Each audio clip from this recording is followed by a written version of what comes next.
Hello everyone. Today I am here to discuss another important topic, that is calculation of bond order and magnetic behavior by using molecular orbital electronic configuration. So here we have to remember the two cases. Case 1 will be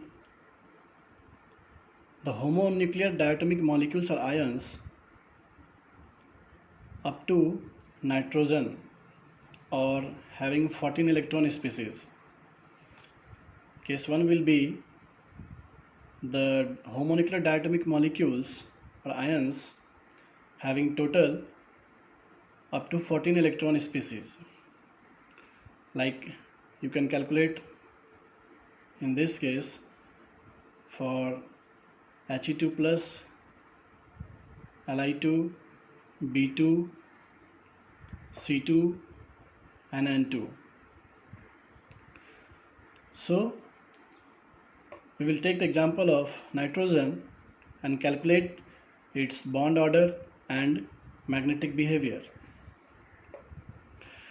Since nitrogen is a diatomic molecule having two nitrogen atoms, so it has total 7 plus 7 electrons, that is 14 electron. So nitrogen is 14 electron species, and we can calculate its bond order and magnetic behavior by using the molecular orbital configuration. So for nitrogen, the molecular orbital configuration will be like this: sigma 1s2, sigma star 1s2, sigma 2s2, sigma star 2s2, pi 2px 2, pi 2py 2, and sigma 2pz 2. Remember friends, up to nitrogen or up to 14 electron species, the molecular orbital configuration will be in this order, where this order is in increasing order of energy, and here, that is up to nitrogen or 14 electron species molecules or ions, sigma 2pz, the energy of sigma 2pz will be greater than pi 2px and pi 2py orbitals, molecular orbitals.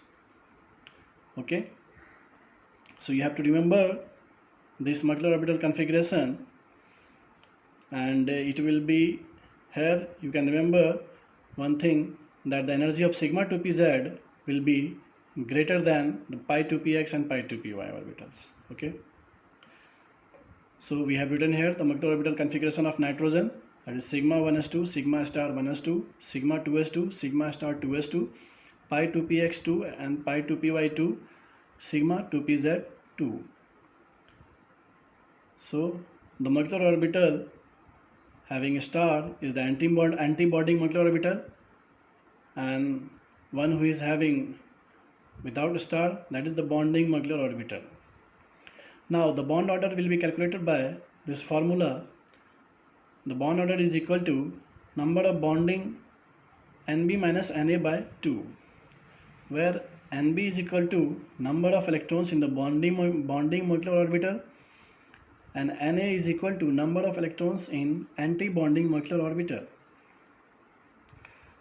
Now for nitrogen, seeing this molecular orbital configuration, we can find Nb, that is the number of electrons in the bonding molecular orbital. Nb is equal to here 2 plus 2 plus 2 plus 2 and 2, that is total 10 electrons, and Na, that is number of electrons in the anti-bonding molecular orbital, will be the electrons present in the star molecular orbital, that is sigma star 1s2 and sigma star 2s2. So there are total Na is equal to 4 anti-bonding molecular orbital electrons.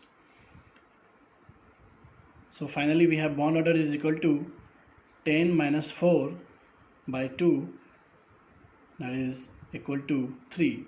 So we have calculated here the bond order for nitrogen molecule is equal to 3. Now how we can determine the magnetic behavior of these homonuclear diatomic molecules or ions? we can see here the molecular orbital configuration, electronic configuration. All the electrons are paired here. All the electrons are paired. That is doubly occupied. All the electrons are doubly occupied or paired. So we know if all the electrons are paired, then this is called diamagnetic. If there are unpaired electrons or singly occupied electrons, then that will be paramagnetic. So in this case of nitrogen, all the electrons are paired, so this will be diamagnetic.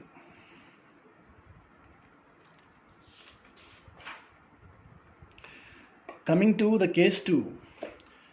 The case 2 will be, we will discuss for the homonuclear diatomic molecules or ions after nitrogen molecules. You can remember, we will discuss the case 2 for after nitrogen molecules or the species having greater than 14 electron species, having greater than total 14 electrons, like for O2, F2 and Ne2.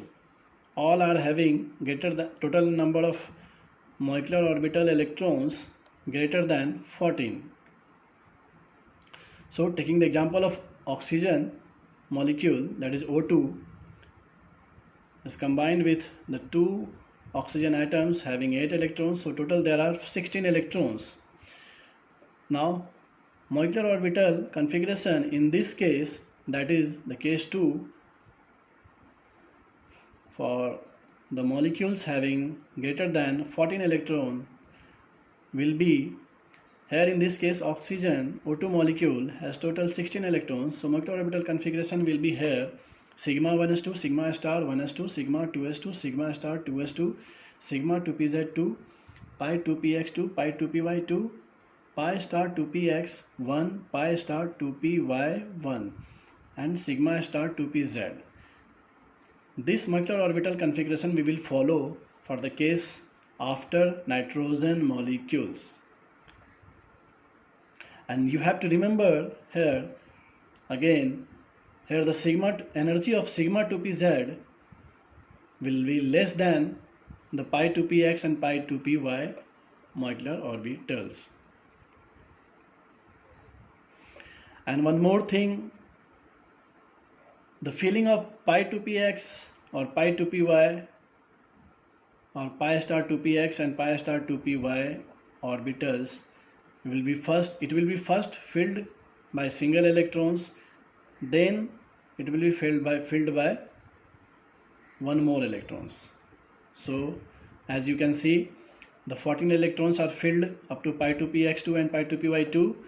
We have only 2 electrons for oxygen molecule, that is 16, so it will be filled singly, only 1 electron for pi star 2px and pi star 2py1 electron.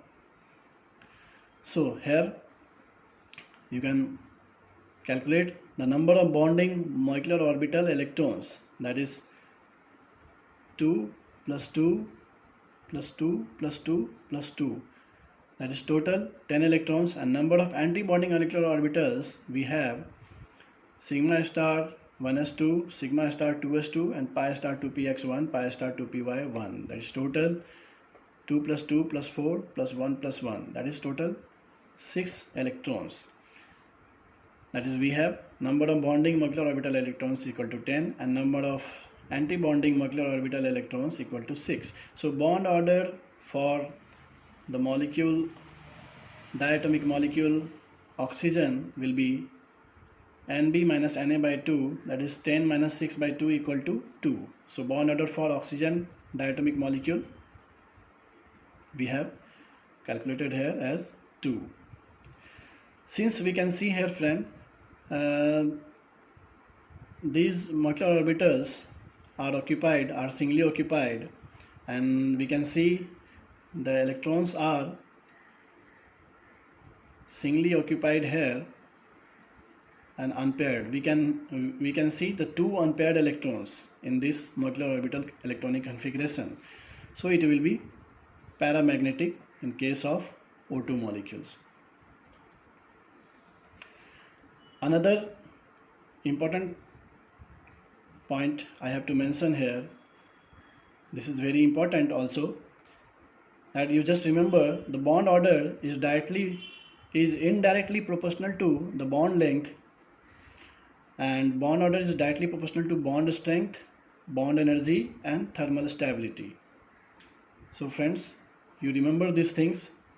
It will be helpful in calculating the order of bond energy or thermal stability or bond strength. So what we see here, bond order is inversely proportional to the bond length. That is, if bond order is higher, the bond length will be shorter. If bond order will be higher, bond strength will be higher, bond energy will also be higher, and thermal stability similarly will be higher. Thank you very much.